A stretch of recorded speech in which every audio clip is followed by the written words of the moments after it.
Bismillahirrahmanirrahim. Assalamualaikum warahmatullahi wabarakatuh. Perkenalkan, nama saya Silifar Sawal, NIM 1931041066 dari kelas PJKRC angkatan 2019. Di sini saya akan membacakan prinsip dan alat evaluasi. Prinsip evaluasi. Ada satu prinsip umum yang penting dalam kegiatan evaluasi, yaitu adanya triangulasi atau hubungan erat tiga komponen, yaitu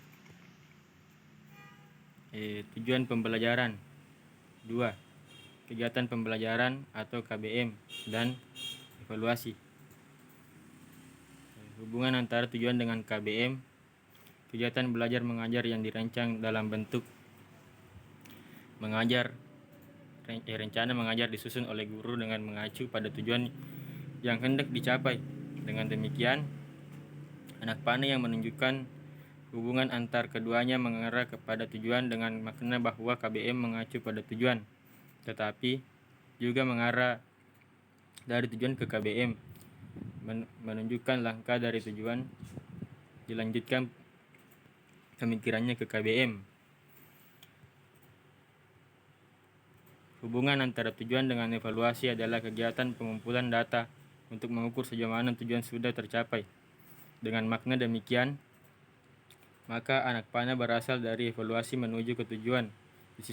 Dalam sisi, jika dilihat dari langkah dalam menyusun alat evaluasi, ia mengacu pada tujuan yang sudah dirumuskan. Hubungan antara KBM dengan evaluasi harus mengacu dan disesuaikan dengan KBM yang dilaksanakan. Sebagai misal, jika kegiatan belajar mengajar dilakukan oleh guru dengan menitik beratkan pada keterampilan, evaluasinya juga mengukur tingkat keterampilan siswa. Aspek pengetahuan. Kecenderungan yang terdapat dalam praktik sekarang ini adalah bahwa evaluasi hasil belajar hanya dilakukan dengan tes tertulis, menekan aspek pengetahuan saja. Untuk memperoleh hasil evaluasi yang lebih baik, maka kegiatan evaluasi harus bertitik dari prinsip-prinsip umum sebagai berikut. 1. Kontinuitas. Evaluasi tidak boleh dilakukan secara insidental, karena pembelajaran itu sendiri adalah suatu proses kontinu. Oleh sebab itu, evaluasi pun harus dilakukan secara kontinu pula. 2. Komprehensif. Dalam melakukan evaluasi terhadap suatu objek, guru harus mengambil seluruh objek itu sebagai bahan evaluasi. 3. Adil dan objektif. Dalam melaksanakan evaluasi, guru harus melakukan adil dan tanpa pilih kasih kepada peserta didik.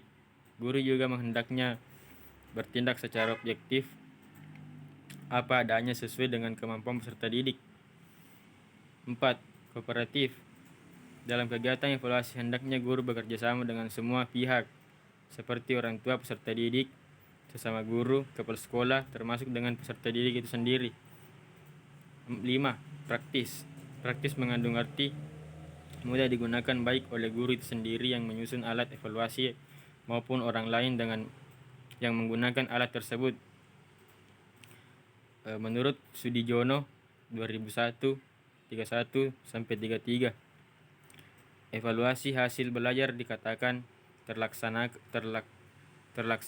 dengan baik apabila dalam pelaksanaannya senantiasa berpegang pada 3 prinsip dasar, yaitu prinsip keseluruhan.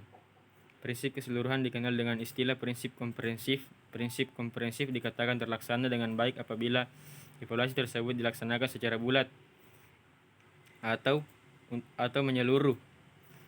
Evaluasi hasil belajar harus dapat mencakup berbagai aspek yang dapat menggambarkan perkembangan atau perubahan tingkah laku yang terjadi pada diri peserta didik sebagai makhluk hidup. Prinsip kesinambungan. Prinsip kesinambungan dikenal sebagai istilah prinsip kontinuitas. Prinsip kontinuitas dimaksudkan bahwa hasil belajar yang baik adalah evaluasi hasil belajar yang dilaksanakan secara teratur dan sambung menyambung dari waktu ke waktu.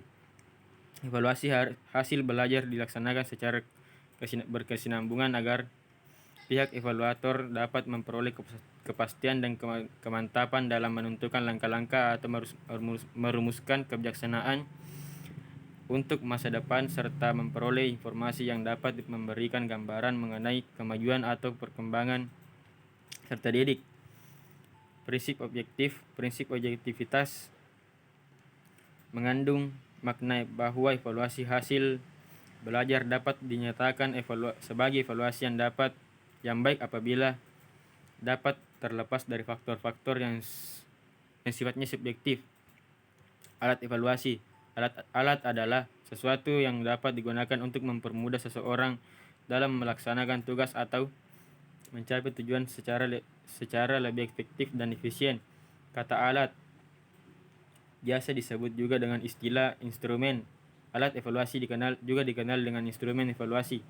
Dengan pengertian tersebut, maka alat evaluasi dikatakan baik apabila mampu mengevaluasi sesuatu yang dievaluasi dengan hasil seperti keadaan yang dievaluasi. Secara garis besar, ragam alat evaluasi terdiri atas dua macam bentuk, yaitu bentuk objektif dan subjektif. 1. Teknik non-tes. A. Skala bertingkat atau rating scale. Skala menggambarkan suatu nilai berbentuk angka terhadap sesuatu hasil pertimbangan seperti Oppenheim mengatakan rating gives a numerical value to some kind of judgment. Maka suatu skala selalu disajikan dalam bentuk angka. Contoh, skor diberikan oleh guru di sekolah untuk menggambarkan tingkat prestasi belajar siswa. B. Kuesioner atau kuestionaire. Kuesioner atau kuestionaire juga sering dikenal sebagai angket. Pada dasarnya, kuesioner adalah sebuah daftar pertanyaan yang harus diisi oleh yang diukur atau responden. Dengan kuesioner ini, orang dapat diketahui tentang keadaan data diri, pengalaman, pengetahuan, sikap atau pendapatnya, dan lain-lain. 2. Teknik tes. Berikut ini dapat beberapa pendapat para ahli mengenai pengertian tes, yaitu 1. Dalam bukunya Evaluasi Pendidikan, Amir Dayan Indrakusuma mengatakan tes adalah suatu alat atau prosedur yang sistematis dan objektif untuk memperoleh data-data atau keterangan-keterangan yang diinginkan tentang seseorang dengan cara yang boleh dikatakan tepat dan cepat. 2. Dalam bukunya Teknik Evaluasi, Mukhtar Bukhori mengatakan tes ialah suatu percobaan yang diadakan untuk mengetahui ada atau tidaknya hasil pelajaran tertentu pada seorang murid atau kelompok murid. Dari beberapa kutipan dan uraian di atas dapat disimpulkan bahwa tes merupakan suatu alat pengumpul informasi. Tetapi jika dibandingkan dengan alat-alat yang lain, tes ini bersifat lebih resmi karena penuh dengan batasan-batasan apabila rumusan yang telah disebutkan di atas dikaitkan dengan evaluasi yang dilakukan di sekolah, khususnya di suatu kelas, maka tesnya mempunyai fungsi ganda, yaitu untuk mengukur siswa dan untuk mengukur keberhasilan program pengajaran.